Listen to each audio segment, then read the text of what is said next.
Welcome back students to the online classes of Ambition Study Centre. जैसे कि हम अभी चैप्टर नंबर 7 लेंसेज के काफ़ी आगे बढ़ चुके हैं और अभी हम अपने लास्ट पोर्शन पे जो कि थियरी का आपका पोर्शन है आपका उसके लास्ट पार्ट में अपन आ चुके हैं। अभी तक के हमने कंप्लीट अबाउट द लेंसेज पढ़े। अब हमें और कुछ एप्लीकेशंस पढ़ना है लेंसेज के कि जो कॉन्केव और कॉन्वेक्स लेंस होती है वो किन एपैरेटस में किन इंस्ट्रूमेंट में यूज़ की जाती है ना।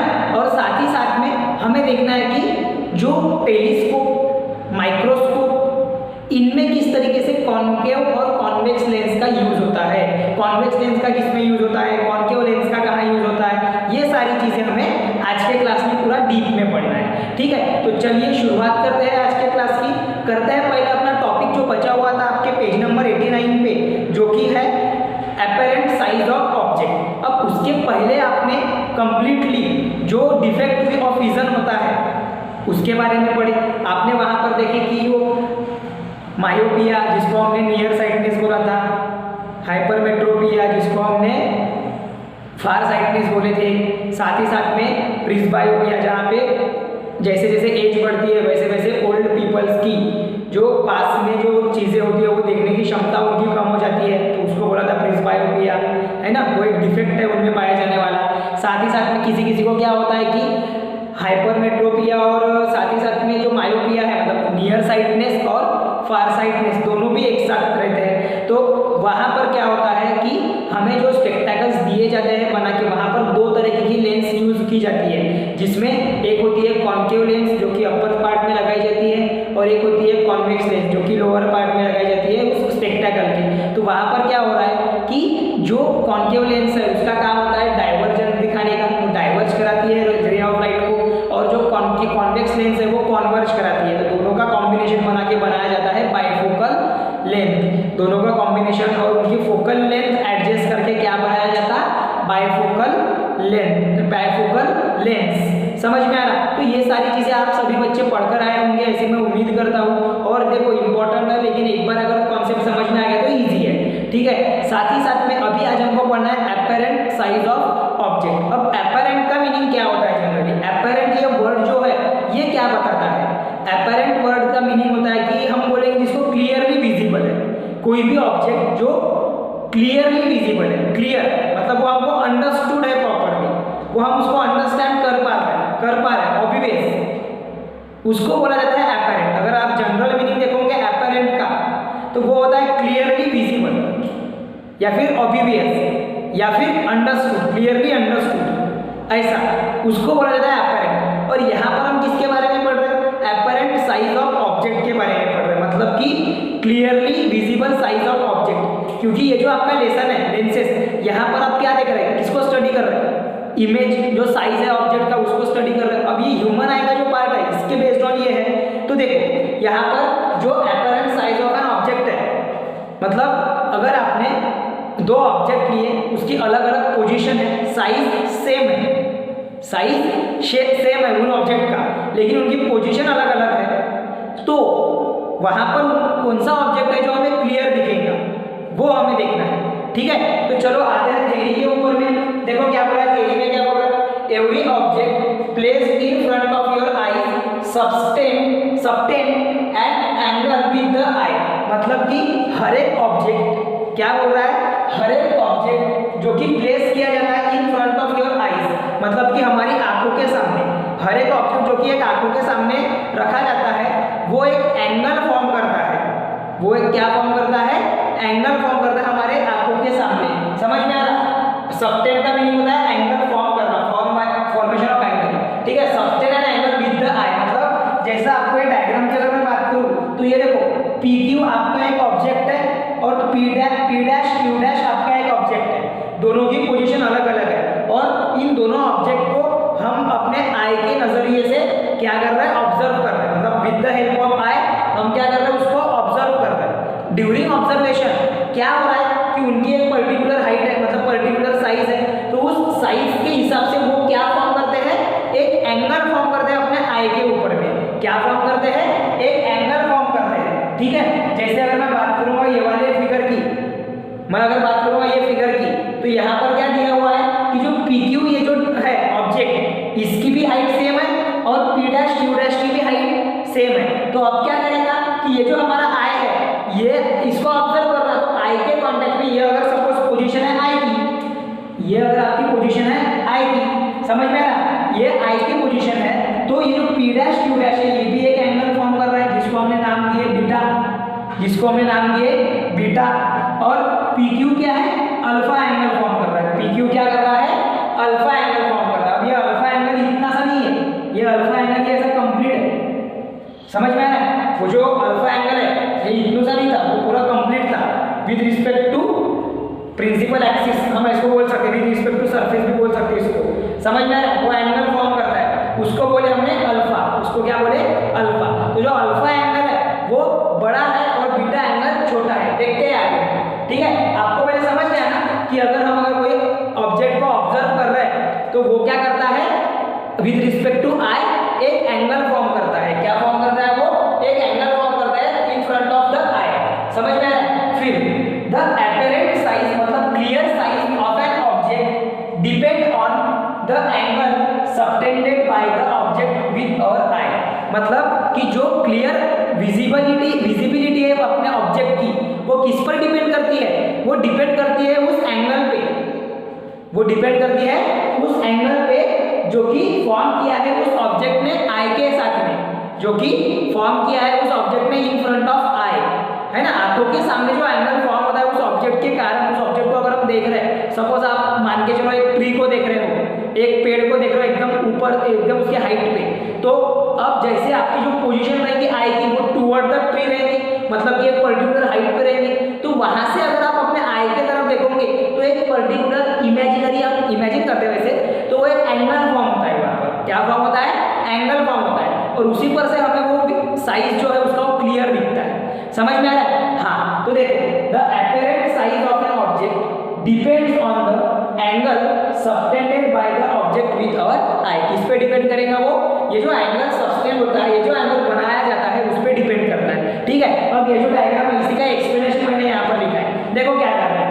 कंसीडर द टू ऑब्जेक्ट, हमें दो ऑब्जेक्ट कंसीडर करना है, एक है PQ और एक है P डैश Q डैश, है ना। एक है आपका ऑब्जेक्ट PQ, एक है object P dash Q dash, having the same size, मतलब ये जो दो ऑब्जेक्ट है इनका साइज सेम है, इनका साइज सेम है, मतलब लेकिन उनकी जो पोजीशन है वो डिफरेंट है, but kept at the different distances. मतलब ये देखो P dash Q dash near to I है, और सॉरी PQ जो है वो नियर टू I है, मतलब कि PQ जो है ये हमारे I के जस्ट पास में है।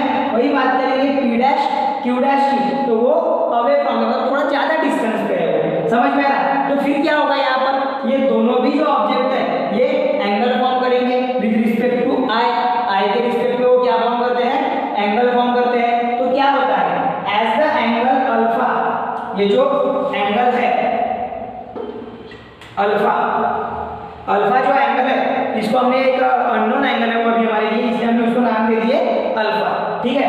As the angle alpha subtended by the PQ at the I is larger than the angle beta subtended by the P dash Q dash, मतलब कि जो एंगल अल्फा है वो सबटेंड करता है by PQ at the I। ये जो है ये PQ आपका ऑब्जेक्ट है, ये क्या कर रहा, I के सामने एक एंगल सबटेंड कर रहा है जिसको हमने नाम दिए अल्फा, और जो बीटा एंगल है वो कौन सबटेंड कर रहा है, P डैश Q डैश, कौन सबटेंड कर रहा है, P dash Q dash. That is PQ appears bigger than P dash. PQ क्या रहेगा, ये जो PQ ये जो ऑब्जेक्ट है ये ज्यादा बिगर दिखेगा then the P dash Q dash, मतलब देखो ओरिजिनली उसका दोनों का साइज सेम है, ओरिजिनली दोनों भी ऑब्जेक्ट का साइज सेम है, लेकिन जब वो आए अगर हम देखते हैं आई के थ्रू, मतलब हमारे आंखों के थ्रू अगर हम उस ऑब्जेक्ट को देखते हैं तो जो ज्यादा दूर का ऑब्जेक्ट है वो हमें छोटा दिखाई देता है, और वही अगर जो ऑब्जेक्ट हमारे नजदीक है वो हमें क्लियर और बड़ा दिखाई देता है, मतलब कि अपैरेंट दिखाई देता है, क्लियर दिखाई देता है, समझ में आ रहा है। वही बोलना है कि PQ appears bigger than P dash Q dash, समझ में आ रहा है। The apparent size of an object depend on the angle subtended by the object at the eye, जो कि मैंने पहले ही लिखा है, समझ में आ रहा है। ये हो गया अपैरेंट साइज। अब उसके जस्ट नीचे आपको दिया हुआ है कि use your brain power. Use your brain power में क्या बोला है, why do we have to bring all the small object near the eye in order to see it clearly. मतलब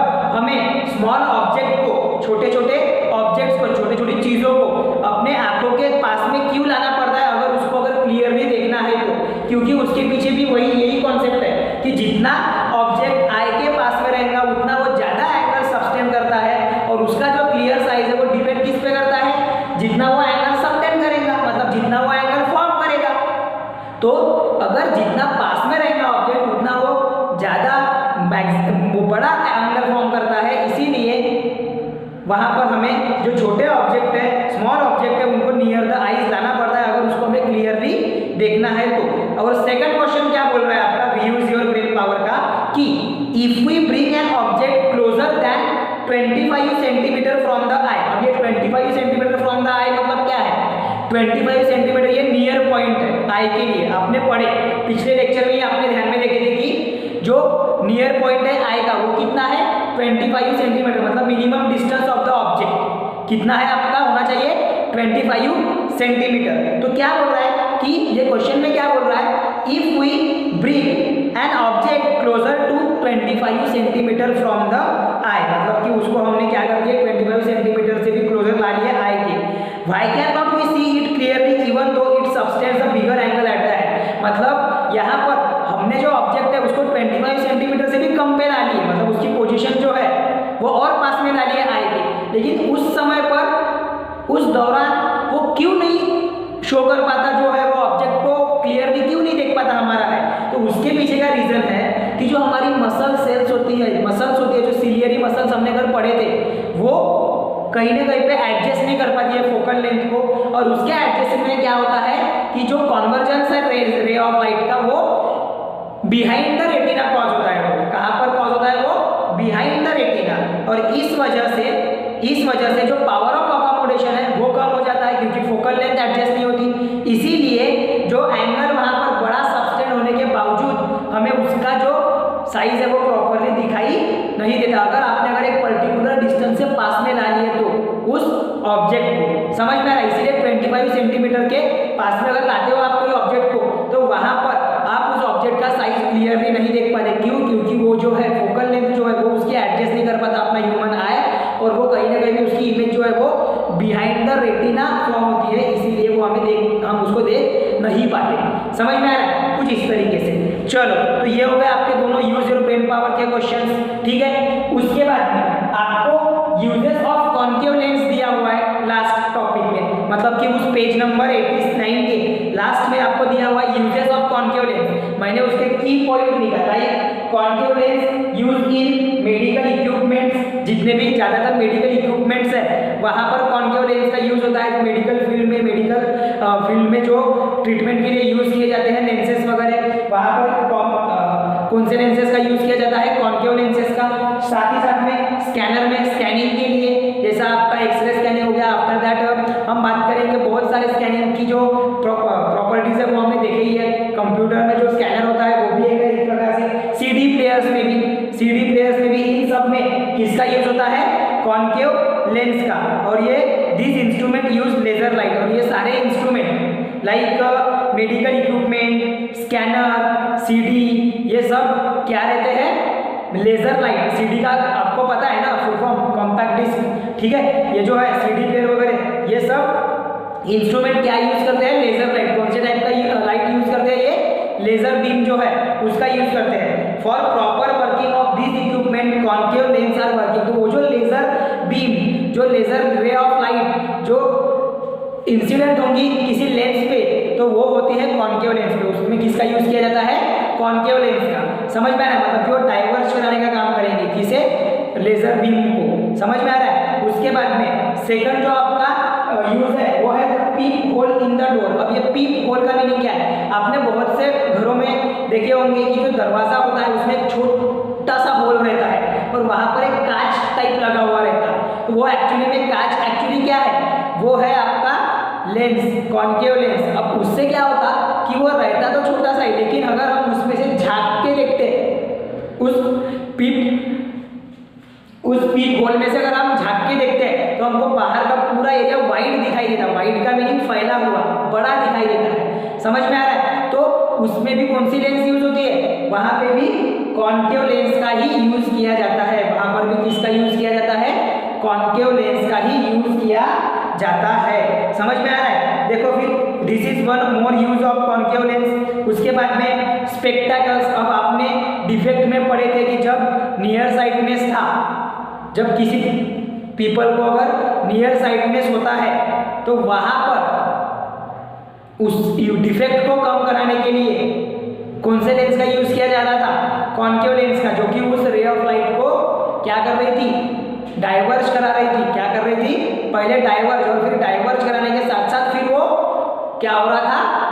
वो हो रहा था कॉन्वर्ज एट द रेटिना, मतलब कि रेटिना के ऊपर में वो क्या हो जा रही थी? फिर वो लाइट रेज कॉन्वर्ज हो जा रही थी। इसका मतलब कि स्पेक्टाकल्स जितने भी आपके चश्मे वगैरह बने हुए होते हैं, आंख के वगैरह, इन सब में कौन सा लेंस यूज होता है? ज्यादातर कॉन्केव लेंस। कब? In case of near sightedness. In case of near sightedness. वही अगर हम बात करेंगे फार साइटनेस की तो वहां पर कॉन्वेक्स लेंस का यूज होता है। बराबर है? ऐसे, ठीक है ना? मतलब कि अगर स्पेक्टाकल्स की बात करेंगे तो to correct the near sightedness, ये ध्यान लिखना पड़ेगा आपको। कॉन्केव लेंस में अगर आप ऐसा बोलोगे कि it is used only spectacles तो ये गलत हो जाएगा। आपको बताना पड़ेगा टू ट्रीट और to correct the near sightness we use a concave lens in the spectacles, ऐसा हमें बोलना पड़ेगा। ठीक है? उसके बाद में फोर्थ पॉइंट है आपका टॉर्च। अब टॉर्च तो आपने भली बात ही देखी ही होंगे। जब कभी भी लाइट जाती है या फिर कोई आप अंधेरे से निकल जाते हो तो अंधेरे के रास्ते में आप कहीं ना कहीं पे टॉर्च का यूज करते हो। बराबर है? चाहे फिर वो मोबाइल का फ्लैश हो या साथ ही साथ में दूसरे कोई भी फ्लैश हो, तो वहां पर जो टॉर्च है वो क्या काम करता है? देखो, torch, in torch concave lens is used to spread widely the light produced by the small bulb inside the torch. मतलब कि जो इनसाइड द टॉर्च जो स्मॉल बल्ब लाइट प्रोड्यूस करता है उसको वाइडली, मतलब ज्यादा डायरेक्शन में डाइवर्ज कराने के लिए, फैलाने के लिए, स्प्रेड कराने के लिए, हम बोलेंगे स्प्रेड कराने के लिए टॉर्च का यूज किया जाता है। तो वो जो टॉर्च में है कौन सी लेंस यूज की जाती है? टू द स्प्रेडिंग ऑफ और वाइडली स्प्रेडिंग ऑफ लाइट, वो होती है कॉन्केव लेंस। कौन सी लेंस होती है? Concave lens. तो ऐसे आपको अलग अलग यूजेस दिए हुए हैं कॉन्केव लेंस के। आप सभी ने वो पूरे के पूरे यूजेस पढ़ना है, याद रखना है। नियर साइटनेस में कॉन्केव लेंस यूज होती है, फार साइटनेस में कॉन्वेक्स लेंस यूज होती है। तो इस प्रकार से आपने ये पूरा का पूरा टॉपिक कवर करते चलना है। समझ में आ रहा? चलो इसका स्क्रीनशॉट ले लो। इसके बाद में हम देखते हैं फिर यूजेस ऑफ कॉन्वेक्स लेंस। अब यूजेस ऑफ कॉन्वेक्स लेंस में हमें पढ़ना है इस बार सिंपल माइक्रोस्कोप, कंपाउंड माइक्रोस्कोप और टेलीस्कोप। ठीक है? चलो पहले इतना बात का स्क्रीनशॉट ले लो, फिर देखते हैं उनको भी एक एक करके।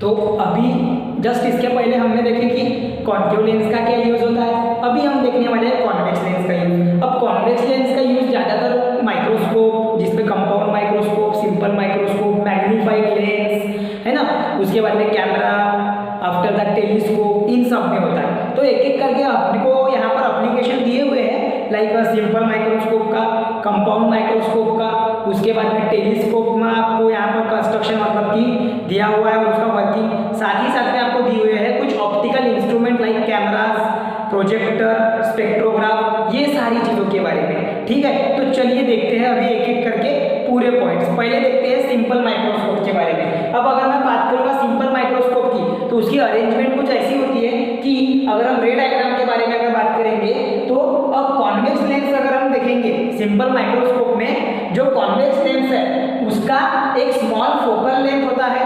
कॉन्वेक्स लेंस का कितना फोकल लेंथ होता है इसमें? सिंपल माइक्रोस्कोप में small focal length which produces virtual का मीनिंग आपको मैंने बताया था, जो कि स्क्रीन पर हमें नहीं मिलती है। एक प्रकार से हम इसको बोल सकते हैं कि वो इमेजिनरी होती है। ठीक है? और convex lens with virtual imaginary in the sense कि कॉन्वेक्स लेंस का यूज होगा लेकिन स्क्रीन पे नहीं रहेंगी। अगर हमने अगर वहां से अगर लेंस को अगर हटा दिए वो, तो हमारी वो इमेज जो है वो वहां पर हमें प्रॉपरली नहीं मिल पाएंगी। ठीक है? The convex lens with a small focal length, ये स्मॉल फोकल लेंथ याद रखना पड़ेगा, क्योंकि कॉन्वेक्स लेंस में जब कभी आपको अगर वर्चुअल इमेज मिलती है तो वो स्मॉल फोकल लेंथ मतलब between the focus and the optical centre, या फिर ऑन द फोकस, पहला वाला फोकस एकदम पास में वहीं पे मिलती है स्मॉल फोकल लेंथ, बाकी इस पे तो कॉन्वर्ज ही रहती है, ठीक है। और convex lens with small focal length produces virtual erect and bigger image. Bigger मतलब बड़ी, क्यों? क्योंकि एंगल वहां पर बड़ा हुआ होता है, सबस्टेंडेड जो एंगल है वो बड़ा होता है जितना पास में इमेज रहता है, ठीक है। And the bigger image of an object as shown in the figure. अब मैंने यहाँ पर क्या किया है कि जो ऑब्जेक्ट अगर फोकस पे है, ऑप्टिकल सेंटर से अगर ऑब्जेक्ट अगर फोकस पे है, पहले वाले फोकस पे, तो उसके लिए मैंने यहाँ पर इमेज बनाया। आपकी टेक्स्ट बुक में आपको दो प्रकार की इमेजेस दी हुई है, मतलब डायग्राम दी हुई है। एक दी हुई है object is close to the lens, मतलब लेंस के एकदम नजदीक अगर ऑब्जेक्ट है तो वहां पर, और दूसरी दी हुई है object is at the focus. तो मैंने आपको object is at the focus पे बनाकर दिखाया। आपने क्या करना है घर पे, आपने करना है वो डायग्राम की practice for the object is close to the lens. अब क्लोज टू द लेंस है मतलब कौन सा है, वहां पर जो PQ है वो है वो ऑब्जेक्ट, ठीक है ना। समझ में आ रहा है, मतलब कि लेंस के एकदम करीब करीब, समझ में आ रहा। वहां पर भी वर्चुअल इमेज फॉर्म होती है। वर्चुअल इमेज कहां पर फॉर्म होंगी, जिस साइड से इमेज आ रही है, जिस साइड से रे ऑफ लाइट आ रही है, मतलब कि लेफ्ट साइड में। समझ में आ रहा है, श्योर। देखो अभी यहाँ पर जो यहाँ पर फोकस के लिए, तो इसमें क्या हो रहा है कि आपका जो ऑब्जेक्ट है वो है एट द फोकस PQ।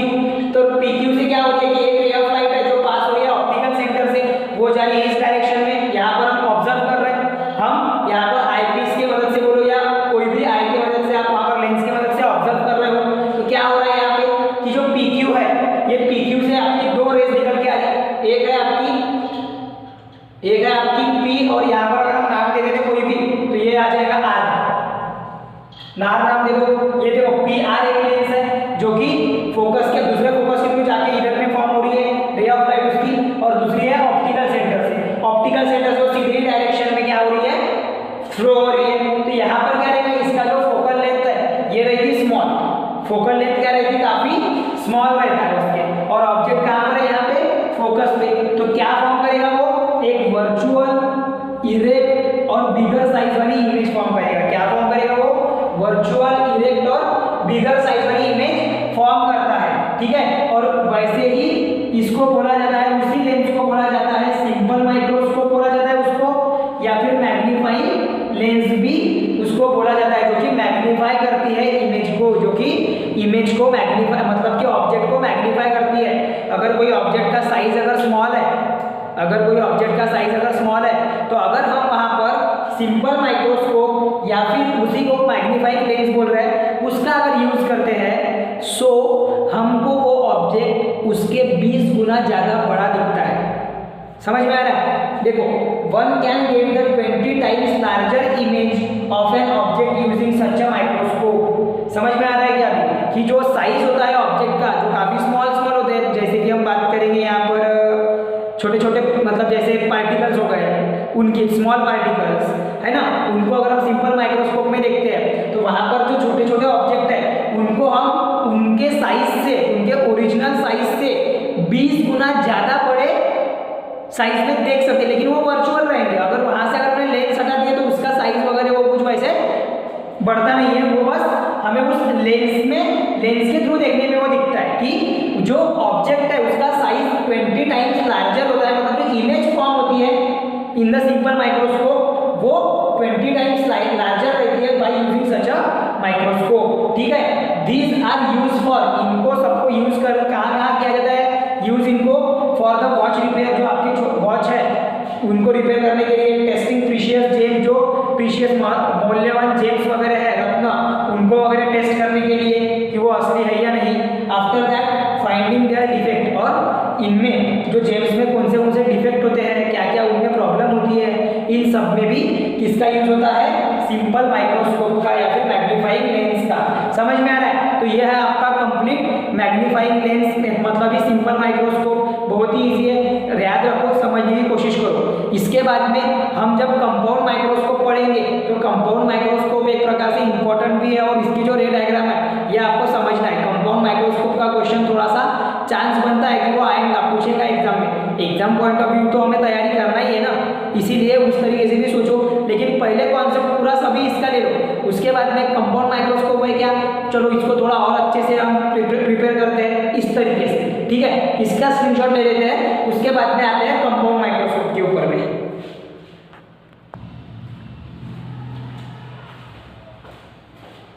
चलो अभी देखते हैं कंपाउंड माइक्रोस्कोप। अब देखो सिंपल माइक्रोस्कोप की अगर हम बात करते हैं तो सिंपल माइक्रोस्कोप यूज होता है to observe the small size object, जो छोटे साइज के ऑब्जेक्ट होते हैं उनको ऑब्जर्व करने के लिए सिंपल माइक्रोस्कोप का यूज होता है। लेकिन अगर हम बात करते हैं माइन्यूट ऑब्जेक्ट की, माइन्यूट का मीनिंग उनसे भी छोटे, स्मॉल साइज से भी एकदम छोटे, लाइक अगर आप बात करोगे ब्लड सेल्स जो कि आपकी बॉडी में प्रेजेंट होते हैं, after that cells of plant animal जो कि छोटे छोटे माइन्यूट होते हैं, बैक्टीरिया, माइक्रो ऑर्गेनिजम्स, इन सबको स्टडी करने के लिए किसका यूज किया जाता है, कंपाउंड माइक्रोस्कोप का। इन सबको स्टडी करने के लिए किसका यूज किया जाता है, कंपाउंड माइक्रोस्कोप का। और कंपाउंड माइक्रोस्कोप की जो मैग्नीफाइंग उसकी जो कैपेसिटी है वो ज़्यादा रहती है, क्योंकि वहाँ पर there is a combination of two lenses, वहाँ पर कॉम्बिनेशन रहता है लेंसेज का, इसीलिए कॉन्वेक्स लेंस का वहाँ पर कॉम्बिनेशन रहता है, तो उसका जो पावर है मैग्निफिकेशन का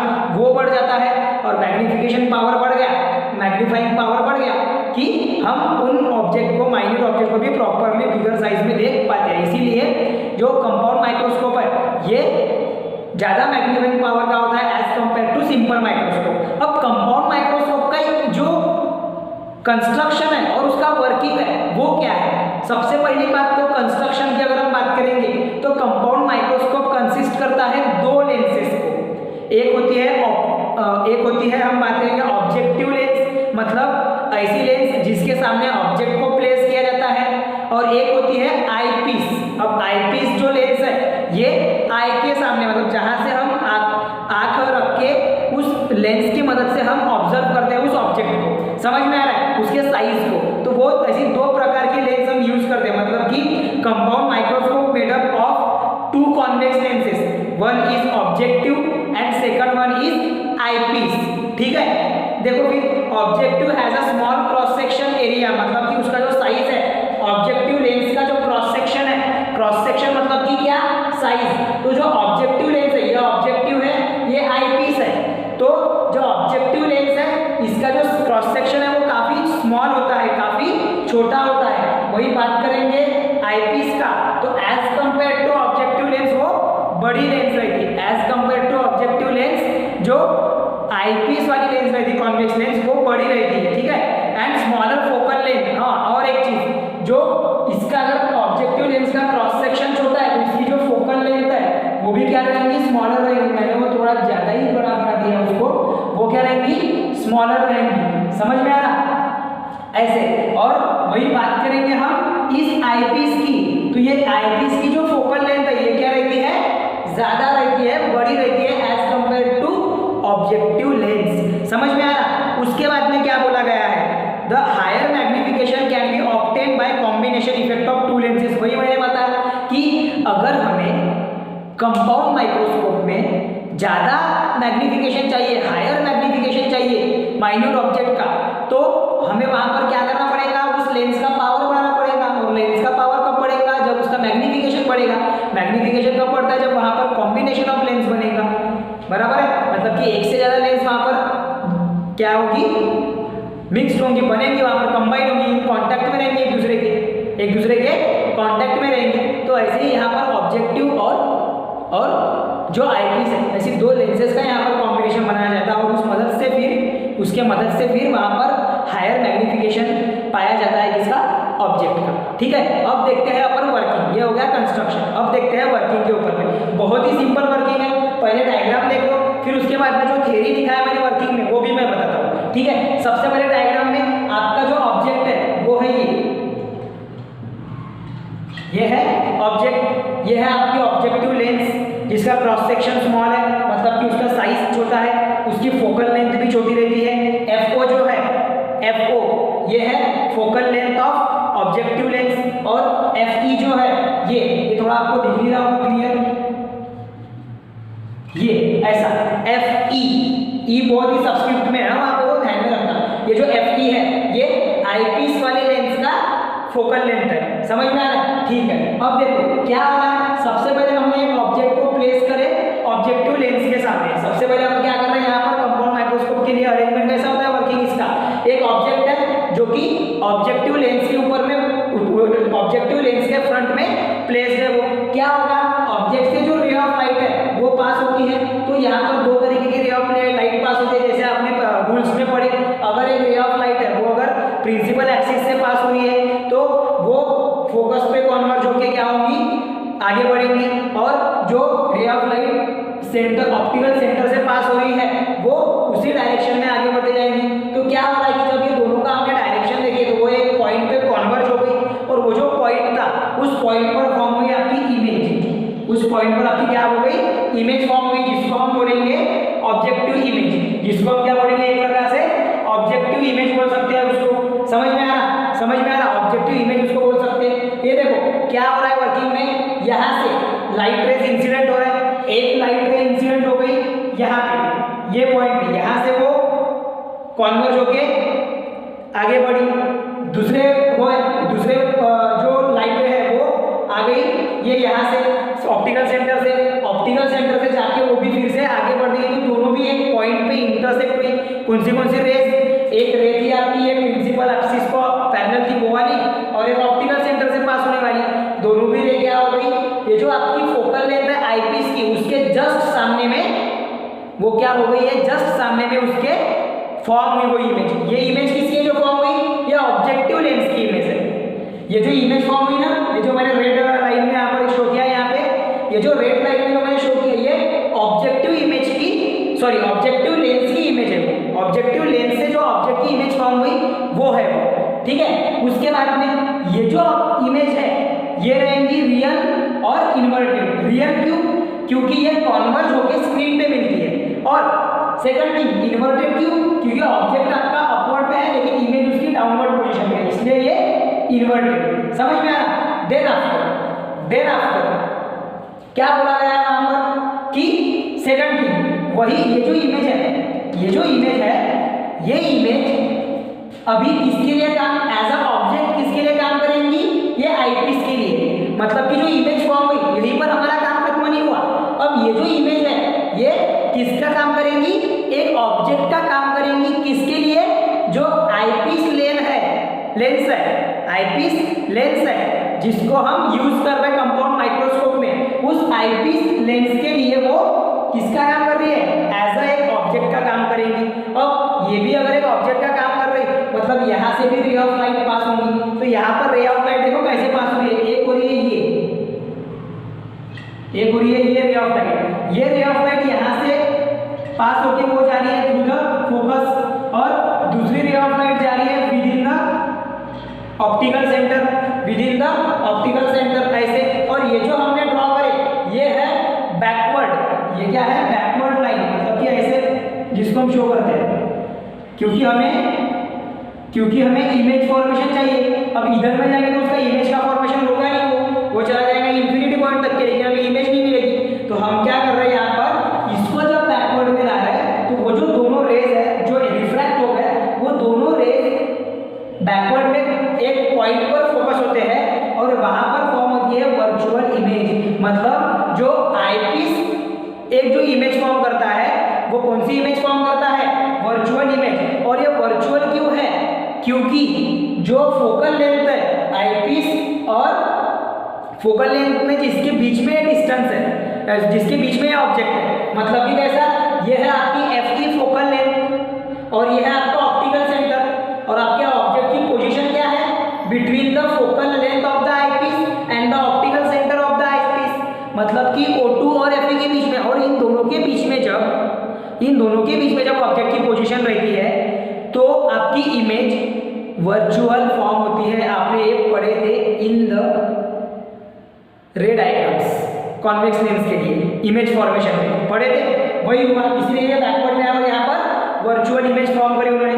वर्चुअल इमेज फॉर्म करने के साथ साथ वहाँ पर जो है इसका मैग्नीफिकेशन बहुत हायर रहता है, इसका मैग्नीफिकेशन बहुत ज़्यादा रहता है इस इमेज का, और इस वजह से हम उस ऑब्जेक्ट को प्रॉपरली और क्लियरली देख पाते हैं। यह है आपका वर्किंग ऑफ कंपाउंड माइक्रोस्कोप। अब देखते हैं उसका पूरा का पूरा थ्योरी जो मैंने बताया अभी आपको, ठीक है। देखो any object which is to be magnified, ऐसा ऑब्जेक्ट जिसको मैग्नीफाइड करना है, is place in front of objective lens.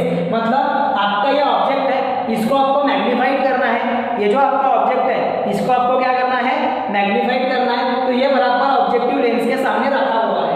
उसके बाद में the image form by the objective lens act as an object for the eyepiece as shown in the figure. वो जो point मैंने बोला कि ऑब्जेक्टिव लेंस जो इमेज फॉर्म करेगा, ऑब्जेक्टिव लेंस ये जो इमेज फॉर्म कर रही है, यहाँ पर इमेज फॉर्म हो रही है, ये जो इमेज है ये एज अ ऑब्जेक्ट का काम करेंगी, किसके लिए, इस आईपीस के लिए, किसके लिए, वो आईपीस के लिए, ठीक है। फिर देखो the image form by the objective is real, वो जो इमेज फॉर्म होती है, जो ऑब्जेक्टिव लेंस जो इमेज फॉर्म करती है वो रहती है रियल होने के साथ साथ it is inverted and form at a distance with in the focal length of the eyepiece, और वो एक पर्टिकुलर डिस्टेंस पे फॉर्म होती है with in the focal length of the eyepiece. समझ में आ रहा है? मतलब कि देखो ये और ये इनके बीच में, विद इन का मीनिंग क्या होता है, दोनों के बीच में, समझ में आ रहा है, with in the focal length of the eyepiece. उसके बाद में hence the eyepiece form the virtual inverted and highly magnified. क्या बोला है कि जो आईपीस है वो कैसी इमेज बनाएगी, वर्चुअल इन्वर्टेड और हाईली मैग्नीफाइड। हाईली मैग्नीफाइड मतलब उसका मैग्निफिकेशन रिसोल्यूशन बहुत ज्यादा रहेगा, उसका मैग्निफिकेंट रिसोल्यूशन बहुत ज्यादा रहेगा, मैग्नीफाइंग रिसोल्यूशन उसका बहुत ज्यादा रहेगा। मतलब हमें वो इमेज क्लियर दिखेंगी। कैसी दिखेंगी, क्लियर, एकदम शार्प और क्लियर दिखेंगी। समझ में आ रहा है? ऐसे इन द कंपाउंड माइक्रोस्कोप, वो हमें कंपाउंड माइक्रोस्कोप में मिलती है। ये हो गया आपका कंपाउंड माइक्रोस्कोप का पूरा कंप्लीट ये। और ये जो आपके दोनों के दोनों लेंसेस है, इसका जो प्लेसिंग है ये एक मेटालिक रॉड में किया जाता है, एक्चुअली में एक मेटालिक ट्यूब में किया जाता है, ताकि इसकी पोजीशन जो है, मतलब कि उसका जो डिस्टेंस है वो हम एडजस्ट कर सके। समझ में आ रहा है? वो चेंज कर सके जैसी हमारी रिक्वायरमेंट है, क्योंकि कंपाउंड माइक्रोस्कोप में जैसी हमारी रिक्वायरमेंट है वैसे हमको लेंसेस का जो साइज है, मतलब कि जो डिस्टेंस है वो भी चेंज करते हैं, साइज नहीं तो डिस्टेंस चेंज कर सकते हैं। समझ में आ रहा है? ऐसे तो ये हो गया आपका पूरा का पूरा कंपाउंड माइक्रोस्कोप। अभी आते हैं टेलीस्कोप के ऊपर में।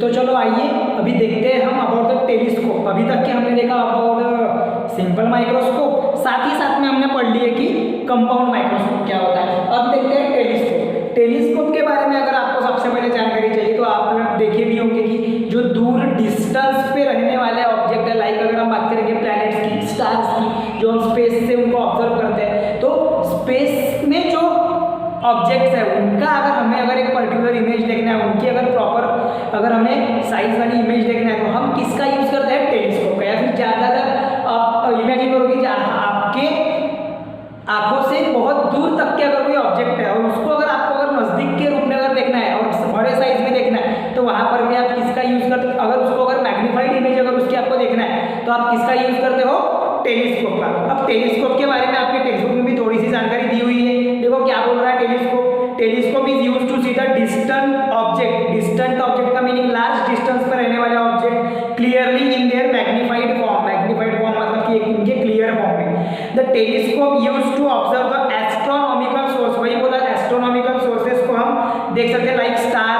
Planet are called as astronomical telescope. ऐसे टेलीस्कोप जहां पर हम astronomical sources like planet and stars को देखते हैं, उनका ऑब्जर्वेशन करते हैं, उन टेलीस्कोप को कहा जाता है एस्ट्रोनॉमिकल टेलीस्कोप। उन टेलीस्कोप को क्या कहा जाता है, एस्ट्रोनॉमिकल टेलीस्कोप। अब टेलीस्कोप दो प्रकार के होते हैं, एक होता है रिफ्लेक्टिंग टेलीस्कोप, एक होता है रिफ्रैक्टिंग टेलीस्कोप। रिफ्रैक्टिंग टेलीस्कोप की अगर बात करूं तो उसमें यूज होते हैं सिर्फ और सिर्फ रिफ्रैक्टिंग टेलीस्कोप की अगर मैं बात करूंगा रिफ्रैक्टिंग की, तो वहां पर सिर्फ और सिर्फ यूज होते हैं लेंसेस। और वही अगर हम बात करेंगे रिफ्लेक्टिंग की तो वहां पर lenses as well as mirrors का भी यूज होता है। यहाँ पर हमें ये टॉपिक में पढ़ना है रिफ्रैक्टिंग टेलीस्कोप के बारे में। आपको किसके बारे में पढ़ना है, रिफ्रैक्टिंग टेलीस्कोप के बारे में। तो चलो आओ पढ़ते हैं। देखो रिफ्रैक्टिंग टेलीस्कोप क्या हो रहा है, सबसे पहले डायग्राम समझ लो। इस डायग्राम में हमें लेना है दो लेंसेस, एक ऑब्जेक्टिव और एक आई पीस। यहाँ पर थोड़ा चेंज है as compare to compound microscope. Telescope में क्या होता है कि जो ऑब्जेक्टिव लेंस है वो आपकी बिगर डायमीटर और बिगर फोकल लेंथ वाली होती है। लार्जर डायमीटर होता है उसका और लार्जर फोकल लेंथ होती है किसकी, ऑब्जेक्टिव लेंस की। वही अगर हम बात करें कंपाउंड माइक्रोस्कोप की तो वहां पर उल्टा था उसके, बिल्कुल अपोजिट, ठीक है ना। मतलब कि जो ऑब्जेक्टिव लेंस है इसका डायमीटर लार्ज रहेगा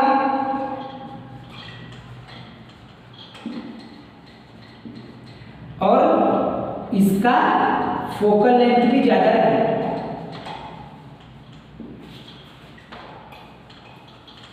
ठीक है, वही अगर हम बात करेंगे आईपीस की तो आईपीस में जो डायमीटर होता है वो होता है स्मॉल यहाँ पे टेलीस्कोप पे,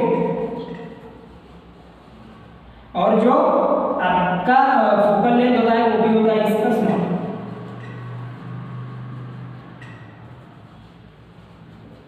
अब यहाँ पर क्या हो रहा है देखो, सबसे पहले एक डिस्टेंट सोर्स से, डिस्टेंट ऑब्जेक्ट से, बहुत दूर ऑब्जेक्ट से क्या आ रहा है, वहां से लाइट सोर्स आ रहा है। लाइट सोर्स आने के बाद में, लाइट सोर्स आने के बाद में वो जो रे ऑफ लाइट है वो इंसिडेंट हो गया ऑप्टिकल लेंस पे। ऑप्टिकल लेंस पे इंसिडेंट होने के बाद में एक रे ऑफ लाइट जाएंगी through the focus of the objective lens और दूसरी जाएंगी ऑप्टिकल सेंटर में से। दोनों मीट होती है एक पॉइंट पे, कहां पर फॉर्म होती है इमेज, जो कि रहती रियल और इन्वर्टेड, जो कि रहती रियल और इन्वर्टेड। और ये जो पॉइंट ए है वो होता है क्या है, उसका इमेज का पॉइंट है वो। मतलब ये जो इमेज है यहाँ पर फॉर्म हुई, ये इमेज किसने फॉर्म की है, ऑब्जेक्टिव लेंस ने। किसने फॉर्म की है, ऑब्जेक्टिव लेंस ने।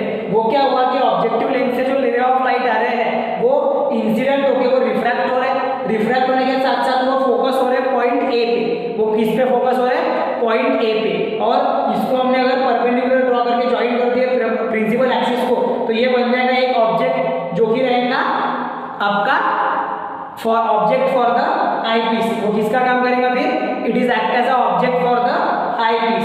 समझ में आ रहा है। फिर देखो ये जो ए बी है, ये जो इमेज है किसकी इमेज है, ये ऑब्जेक्टिव लेंस की।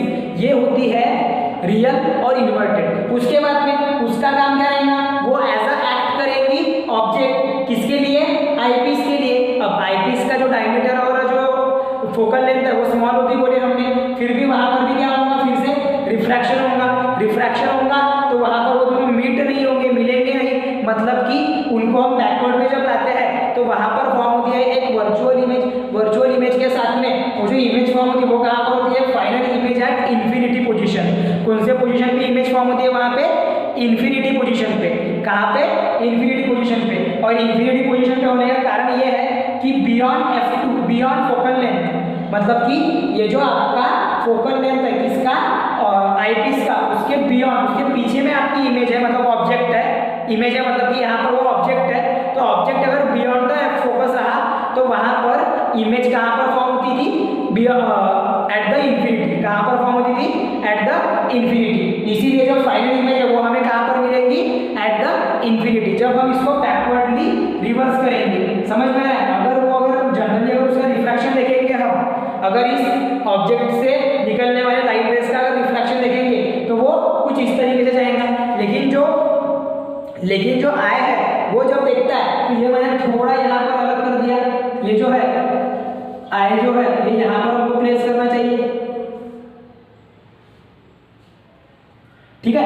ये देख रहा है यहाँ पर इमेजेस, समझ में आया। वो उसको जो इमेज दिखेंगी वो कहाँ पे दिखेंगी, वो दिखेंगी final image at the infinity. उसे कहाँ पर दिखेंगी, मतलब देखने वाले हो, जैसे कि आप अगर ऑब्जर्व कर रहे हैं टेलीस्कोप की मदद से तो आपको जो इमेज मिलेंगी वो रहेंगी बियॉन्ड फोकस रहने के कारण वो आपको मिलेंगी एट द इन्फिनिटी। समझ में आ रहा है। तो ये है आपका टेलीस्कोप का पूरे तरीके से डायग्रामेटिक रिप्रेजेंटेशन। अब इसकी थ्योरी पढ़ते हैं, बहुत ही ईजी है। जो मैंने आपको डिटेक्ट किया, जो मैंने आपको डिक्टेट किया वो डिक्टेशन ही मैंने यहाँ पर लिख कर दिया है। देखो सबसे पहली चीज, the telescope which is work on the refraction of light is called as refracting telescope. और यहाँ पर आपने जो लाइट रेज है उनका आप क्या देख रहे हो, रिफ्रैक्शन देख रहे हो। चेंज इन डायरेक्शन हो रहा है ना इनका, जब वो इंसिडेंट हो रहे हैं रेज पे तो डायरेक्शन क्या हो रही है लाइट रेज की, चेंज हो रही है। मतलब कि the telescope which work on the refraction of light is called as refracting telescope. ऐसा टेलीस्कोप जो वर्क करता है on the refraction of light उसे बोला जाता है refracting telescope. Then next, it consist of the to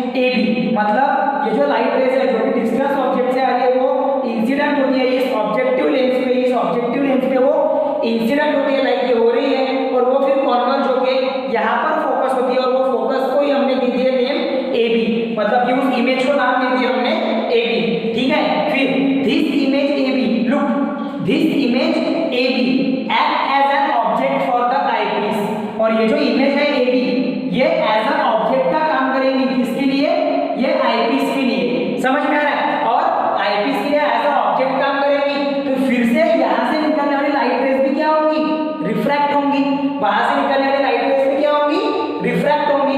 देखो फिर this image A B act as an object for eyepiece, it is adjusted in such a way that final image is form at the infinity.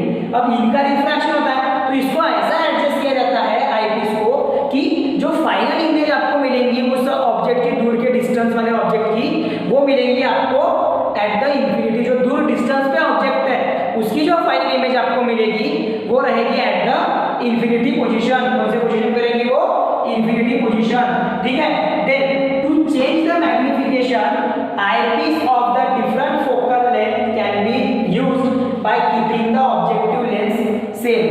मतलब अगर हमें अलग अलग magnification अगर change करना है किसका, उस ऑब्जेक्ट का, तो आईपीस को हम डिफरेंट फोकल लेंथ ले सकते हैं, और ऑब्जेक्टिव लेंस उसके लिए सेम रहने होना, ऑब्जेक्टिव लेंस उसके लिए सेम रहना चाहिए। चेंज किसमें करना है आपको, आईपीस के ऊपर में, समझ में आ रहा। तो ये था आपका पूरे तरीके से टेलीस्कोप के बारे में। टेलीस्कोप मतलब कि आपको पता ही है कि जो दूर के ऑब्जेक्ट है लाइक स्टार्स एंड प्लैनेट, उनको यूज करने के लिए। अब यहाँ पर क्या हो रहा है टेलीस्कोप का मीनिंग, यहाँ पर टेलीस्कोप का मीनिंग आप रिफ्रैक्शन के रूप में देख रहे हैं, रिफ्रैक्शन के रूप में कैसे टेलीस्कोप वर्क करता है, ठीक है। अगर हम बात करते हैं प्लैनेट और स्टार की, उसके लिए जो साइज होता है आईपीस और ऑब्जेक्टिव लेंस का वो भी ज़्यादा होता है, समझ में आ रहा है, उनका रिजोल्यूशन ज़्यादा होता है, ठीक है ना, लेंसेज का। तो इस तरीके से सब कुछ रहता है, ठीक है।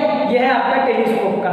इस प्रकार से आपका यहाँ पर टेलीस्कोप, उसके बाद में apparent size of image after object, after that आपने देखे कि uses of concave lens, uses of convex lens में ये पूरा आ गया। एक आपको और दिया हुआ है डी जो है, सी के बाद में डी जो कॉन्वेक्स लेंस है वो यूज होती है in the optical instrument like camera, camera में आपका कॉन्वेक्स लेंस यूज होता है। साथ ही साथ में प्रोजेक्टर में, अभी जो प्रोजेक्टर्स लगाए जाते हैं फॉर वीडियो रिकॉर्डिंग जो करे जाते हैं और वो वीडियो शो करने के लिए स्क्रीन पर जो प्रोजेक्टर लगाए जाते हैं, तो वो देखो पूरी की पूरी लाइट रिफ्रैक्ट होती है, तो वहाँ पर डाइवर्जेंस होता है, समझ में, अरे वहाँ पर भी कॉन्वर्जेंस होता है, पूरी की पूरी लाइट एक प्रकार से रिफ्रैक्ट होकर कॉन्वर्ज होती है, तो वहाँ पर भी ऑप्टिकल इंस्ट्रूमेंट में कॉन्वेक्स लेंस यूज किया जाता है। साथ ही साथ में स्पेक्ट्रोग्राफ, स्पेक्ट्रोग्राफ में भी कॉन्वेक्स लेंस का यूज होता है, समझ में आ रहा है, ये सब है। उसके बाद में आपको वहाँ पर परसिस्टेंस ऑफ विजन दिया हुआ है, तो ये जो परसिस्टेंस ऑफ विजन, और उसके बाद में जो थोड़ा सा आगे का भी जो ये है कि how do we perceive the different colours, ये हम अगले क्लास में देखेंगे। और अगले क्लास में इसी के साथ साथ जो आपके एक्सरसाइज के 4 न्यूमेरिकल आपको दिए हुए हैं, जो आपके एक्सरसाइज के 4 न्यूमेरिकल्स आपको दिए हुए हैं, उनको भी पढ़ लेंगे, उनको भी करते चलते हैं, ठीक है। मतलब ये लेसन आपका पूरा numerical wise and theory wise पूरा कंप्लीट हो जाएगा यहाँ पे, ठीक है। चलो तो मिलेंगे अगले क्लास में एक नए टॉपिक के साथ में, लेकिन पहले आपको ये थोड़ा ये जो आपका वर्किंग वगैरह ये प्रॉपरली करना है, ये समझना है, इसको प्रैक्टिस ज़्यादा करना है और डायग्राम की प्रैक्टिस करना है। एक ना एक क्वेश्चन आपका यहाँ से कहीं ना कहीं बनता ही बनता है, समझ में आ रहा है, तो ध्यानपूर्वक लिखना है और करना है उसको अच्छे से। ईजी है, उसको 3-4 बार थोड़ा सा लिख कर प्रैक्टिस करो। प्रैक्टिस कर लिया आपने तो आपको वो जमेगा ही जमेगा। पहले समझो, बार बार देखो, फिर उसको प्रैक्टिस करो, मतलब कि आसानी से समझ आओ, ठीक है। तो मिलेंगे अभी अगले क्लास में और उसमें देखेंगे हम न्यूमेरिकल, तो पूरी की पूरी